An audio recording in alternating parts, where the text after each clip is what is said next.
Quadratics, those little equations with an x squared in. You should know that when they're graphed, if they're a positive x squared, they'll look like this, and if they're a negative x squared, they'll look like this. In this video, we're going to discover how the equation of the quadratic matches up to the graph of the quadratic. So we'll be able to connect the solutions from factorising to the graph, and we'll also be able to find the y-intercept.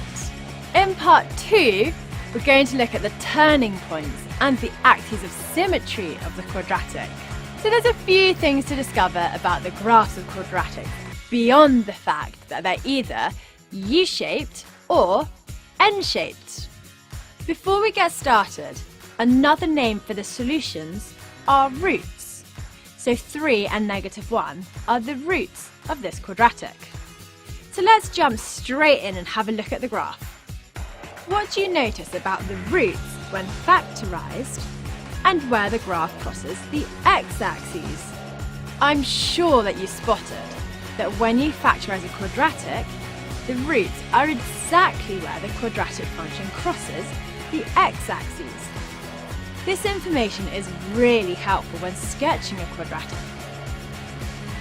What do you notice about the y-intercept and the equation of the quadratic?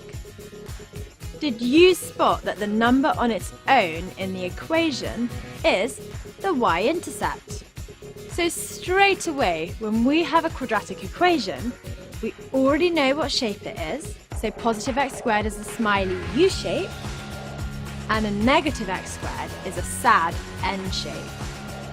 And we can really easily work out 3 points on its graph without having to draw it using a table of values: the y-intercept and the 2 x-intercepts. This means we can do a really quick sketch and label some values. So the sketch for y equals x squared plus 2x minus 8 would look something like this. Because -8 in the equation gives us the y-intercept, and factorising the quadratic gives the roots -4 and 2. So here's 2 for you to do.